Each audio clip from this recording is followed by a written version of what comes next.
Okay जी, बिस्मिल्लाहिर्रहमानिर्रहीम। अभी हम क्लासिफिकेशन ऑफ ट्यूमर करेंगे। लास्ट वीडियो में मैंने जो है ना वो पैथोजेनेसिस और इसके अलावा छोटी छोटी जो है ना स्मोकर नॉन स्मोकर की क्लासिफिकेशन ऑलरेडी डिस्कस कर दी। जिसने नहीं देखी वीडियो वो लिंक डिस्क्रिप्शन में मैंने दिया हुआ प्लेलिस्ट का, वो सारी देख लेना। क्लासिफिकेशन के अंदर क्या क्या चीज़ आती है? एक हमारे पास होती है जनाब प्राइमरी, और एक हमारे पास होती है सेकेंडरी। सेकेंडरी ट्यूमर होता है और प्राइमरी ट्यूमर होता है। प्राइमरी मतलब वो बना ही लंग्स के अंदर है और वहीं पे उसने ग्रो किया और वहीं पे सारी टपाटप तबाही की है। लेकिन सेकेंडरी क्या होता है, ये कहीं और से आया और लंग्स के अंदर जो है ना वो आके उसने मेटाप्लेजिया होगा। ठीक है, मतलब पहले कैंसर की ओरिजिन जो है ना वो कहीं पे और पे थी, अनदर साइड, लेकिन वहाँ से वो कैंसर फैला, स्प्रेड किया और स्प्रेड करता करता लंग्स तक आ गए, तो इसे हम कहेंगे सेकेंडरी ट्यूमर। फिर उसने एक क्लासिफिकेशन की हुई है कि बिनाइन ट्यूमर्स होते हैं, कुछ हमारे पास होते हैं मेलिग्नेंट ट्यूमर। ठीक है, मतलब बड़ी ये ना डिस्पर्स जो है ना क्लासिफिकेशन लिखी हुई है। एंड में मैं आपको एक चार्ट दिखाऊंगा, उसके अंदर आपको काफ़ी क्लियर होगा। बिनाइन जो होते हैं ना और मेलिग्नेंट, इनके अंदर फ़र्क आपको पता होना चाहिए। बिनाइन जो मतलब बैंगन की तरह, मतलब लोकलाइज एक जगह पे, कभी आपने बैंगन का छोटा सा पौधा देखा है? बैंगन बिल्कुल उसके साथ यूं करके बस बेचारा पड़ा रहता है सारा दिन गर्मी के अंदर ना।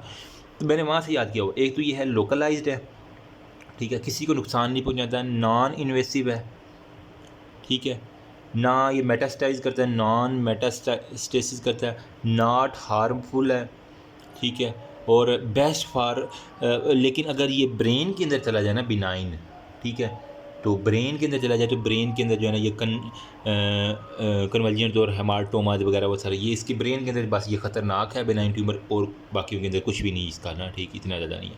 जबकि जो मेलिग्नेंट है ये लोकलाइज्ड है, ये इसका बिल्कुल उल्ट कर दें, इसका ये नॉन लोकलाइज्ड कर दें मेलिग्नेंट, इन्वेसिव है और ये मेटास्टाइज भी करेगा। ठीक है, इजी हो गया ना। हार्मफुल है, ठीक है। अब हार्मफुल क्या, अगर ये एपिथीलियम के ऊपर जाएगा तो एपिथीलियल ड्राइव्ड कार्सिनोमा करवाएगा। ठीक है, एपिथीलियल ड्राइव्ड कार्सिनोमा करवाएगा। अगर नर्वस सिस्टम है तो न्यूरो एंडोक्राइन जो है ना वो ट्यूमर करवाएगा, या फिर ये अनडिफ्रेंशिएटेड भी रह सकता है। तो ठीक है, ये एक इम्पोर्टेंट सी क्लासिफिकेशन। उसके बाद उसने बुक के अंदर एक चीज़ लिखी हुई है, लोकेशन के हिसाब से जो है ना वो हमने कुछ इसको ना ट्यूमर्स की क्लास, ये प्राइमरी, सेकेंडरी, बेनाइन, मेलिग्नेंट। ठीक है, पहले हमने किया एडिनोकार्सिनोमा, स्मोकर्स के अंदर था। ठीक है, नॉन स्मोकर के अंदर, फिर स्मोकर के अंदर स्क्वेमस सेल कार्सिनोमा ऑलरेडी हम डिस्कस कर दिए हैं। अब हमारे पास रह गया लोकेशन के ऊपर जो है ना वो डिपेंड जो करता है ना, तो लोकेशन के ऊपर अगर हम ट्यूमर को डिपेंड करें लंग्स के अंदर, तो वो कुछ हमारे पास होते हैं सेंट्रल, ठीक है, और कुछ हमारे पास होते हैं पेरीफेरल। सेंट्रल हो गया और पेरीफेरल हो गया। सेंट्रल जो होता है ना उसके अंदर हमारे पास क्या होते हैं, स्मॉल सेल्स होती हैं, ये एक तो हमारे पास स्मॉल सेल होते हैं, स्क्वेमस होते हैं, ठीक है, और हमारे पास कार्सिनाइड, स्मॉल सेल कार्सिनोमा, सेंट्रल की जो ना वो टाइप्स बता रहा हूँ मैं अभी।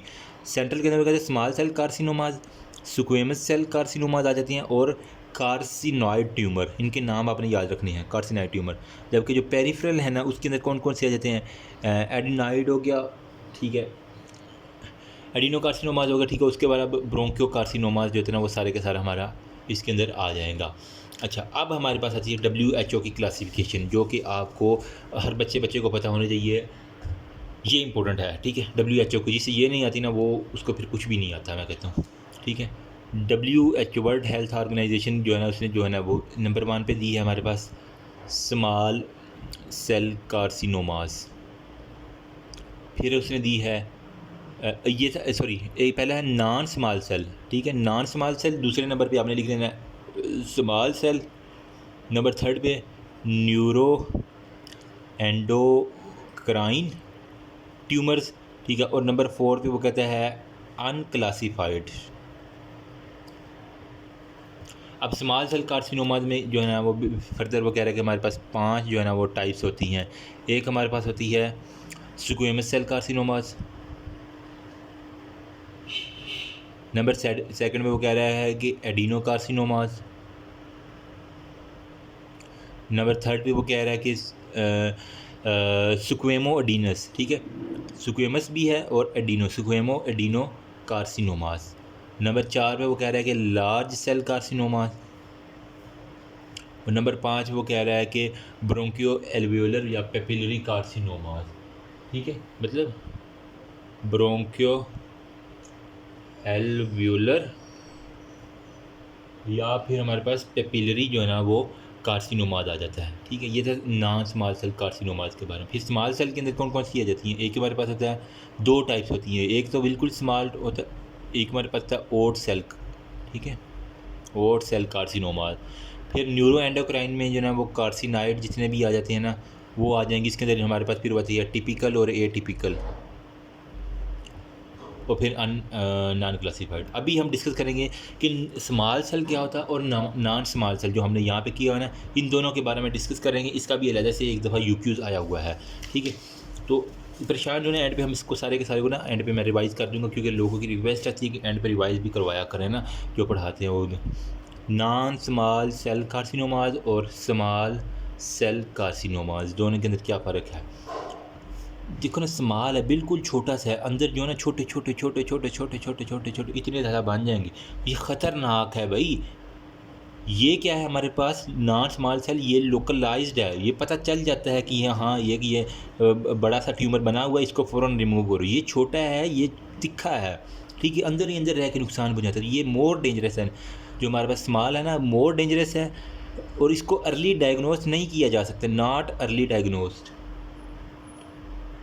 ठीक है, इसको हम अर्ली डायग्नोज नहीं कर सकते। फिर हमारे पास होता है कि ये सिस्टेमिक कीमोथेरापीज़ के लिए हमें नीडेड होती है। सिस्टेमिक कीमोथेरापी जो है ना इसके लिए हमें ज़रूरत होती है। फिर क्या है, डिटेक्ट ऑन एडवांस स्टेज। ठीक है, मतलब हमें जब पता चलता है कि ये हो गया तो उस वक्त ये अपनी एडवांस स्टेज के ऊपर पहुंच चुका होता है। एडवांस स्टेज के ऊपर इसकी सिर्फ डिटेक्शन हो सकती है, नहीं तो अंदर ये ना मिश्रा बन के बैठा रहता है। फिर हमारे पास क्या है, डायग्नोसिस आफ्टर मेटास्टेसिस। जब ये फैल जाता है तो इसके बाद इसकी जो है ना वो डायग्नोसिस होती है। डायग्नोसिस आफ्टर मेटास्टेसिस, मेटास्टेसिस के बाद इसकी डायग्नोसिस होता है जब ये हाई ग्रेड ट्यूमर जो है ना वो हमारे पास ये बन जाते हैं, हाई ग्रेड ये ट्यूमर्स की फॉर्म में आ जाता है। फिर एसोसिएटेड जो होता है विद स्मोकिंग। ठीक है, स्मोकिंग के साथ ये एसोसिएट होता है। ट्रीटमेंट जो है ना वो हम इसकी कर सकते हैं, सिर्फ लाइफ को सेव करने के लिए इसकी ट्रीटमेंट कर सकते हैं, इसको बिल्कुल ख़त्म नहीं किया जा सकता, सिर्फ लाइफ सेविंग ट्रीटमेंट कर सकते हैं। और well respond to chemo and radiation. ठीक है, जब हम कीमो करते हैं या रेडिएशन करते हैं तो इसके ख़िलाफ़ जो है ना अच्छा रिस्पॉन्स हमें मिल जाता है। जबकि ये क्या है, नॉन स्मॉल सेल, ये लोकलाइज है, डिटेक्ट ऑन अर्ली स्टेज, मतलब जब ये निकलता है तो ये डिटेक्ट हो जाता है। ठीक है, इसलिए ये लो ग्रेड के ऊपर जो है ना हम इसको जो है ट्रीटमेंट कर सकते हैं, जबकि ये एडवांस स्टेज के ऊपर डिटेक्शन थी इसकी। अब ये स्मोकिंग के साथ रिलेटेड भी है, ये नहीं भी रिलेटेड। ठीक है, कुछ लोग ऐसे देखे कि जिनको जो स्मोकिंग रिलेटेड थे और कुछ थे जो नॉन स्मोकर थे, दोनों के अंदर देखा गया है। अच्छा, और इसकी ट्रीटमेंट ये ना लाइफ, ये सिर्फ हमने लाइफ को बचाने के लिए थे, ये हम इसको बिल्कुल क्योर भी कर सकते हैं, मुकम्मल नाश में इसको उखाड़ के फेंक सकते हैं। और वेल रिस्पॉन्ड करता है टू दी सर्जरी को, जब हम सर्जरी करते हैं तो उसको खिलाफ ये अच्छा रिस्पॉन्स करता है। ठीक है, अब फिर उसने कह रहा है कि मॉर्फोलॉजी ऑफ लंग ट्यूमर्स के बारे में थोड़ी सी बात कर लें। ओके जी, अभी हम मॉर्फोलॉजी ऑफ लंग ट्यूमर को ना थोड़ा सा डिस्कस करेंगे। ठीक है, मतलब मॉर्फोलॉजी के अंदर आपको कार्सिनोमाज जो है ना वो किस किस तरह की मिलेगी, नेक्रोसिस होगी, कैविटेशन होगी, वो सारे की सारी हम ठीक है देख लेंगे। अच्छा, तो मॉर्फोलॉजी अमूमन जो है ना वाइवा के अंदर पूछ लेते हैं, लेकिन इतने ज़्यादा नहीं है। कार्सिनोमा जो है ना अराइज कहाँ से करते हैं, मैंने पहले कहा कि ये ब्रोंकियल एपीथीलियम से जनाब अराइज करता है। ये स्मॉल भी हो सकती है या फिर लार्ज भी हो सकती है, लोकलाइज्ड भी हो सकती है या फिर ये इन्वेसिव भी हो सकती है। ठीक है, अभी तक ये हमने, अब इसके अंदर सबसे पहले क्या होगा, आपको सेंट्रल जो है ना वो नेक्रोसिस मिलेगी, अलॉन्ग विद कैविटेशन मिलेगी। ठीक है, कैविटेशन और साथ हमारे हेमोरेजिस भी कुछ मिलेंगे।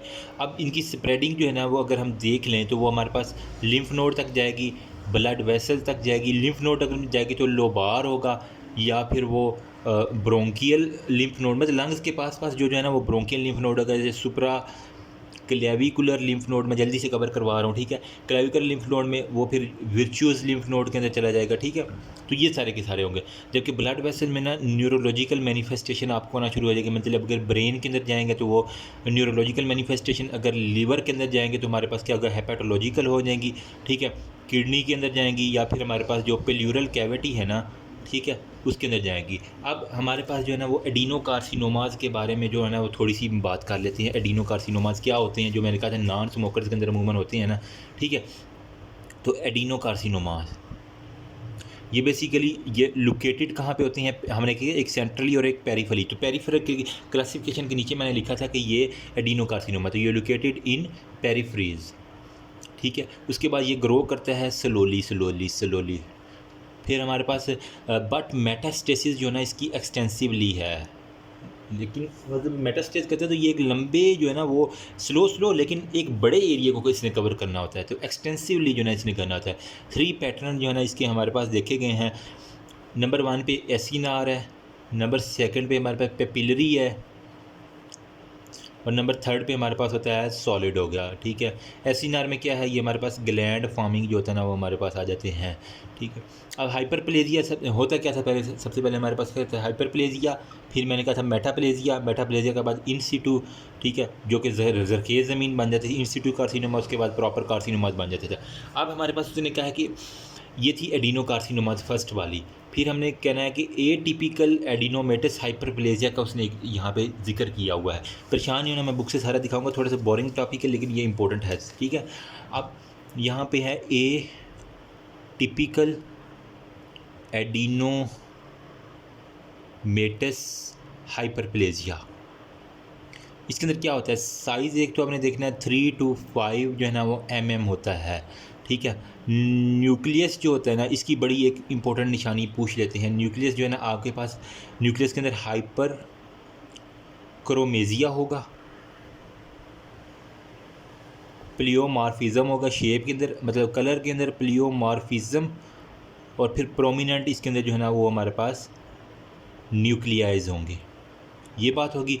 अब इन सिटू में तब तक रहेगा जब साइज़ इसका ना 3 to 5 mm से बढ़ जाएगा, लेकिन अगर इसका लेस दैन 3 सेंटीमीटर है ना तो वो इन सिटू की फॉर्म के अंदर रहेगा। तो इसके अंदर क्या होगा, म्यूसिनस हो सकता है, नॉन म्यूसिनस हो सकता है, और हमारे पास फिर होगा मिक्स्ड की फॉर्म के अंदर होगा, ठीक है। ये इंपॉर्टेंट बातें थी जो उसने कहा। अब हम आ जाते हैं स्क्वेमस सेल कार्सिनोमास के ऊपर कि स्क्वेमस सेल कार्सिनोमा क्या होता है, इसके बारे में जो इंपॉर्टेंट चीज़ें हैं वो डिस्कस करते हैं, ठीक है। तो आई थिंक वो नेक्स्ट वीडियो में हम चले जाएँ तो 12 मिनट की वीडियो के फिर अपलोडिंग में मसला होगा। Thank you so much. Next में हम स्क्वेमस सेल कार्सिनोमा दें। Thank you.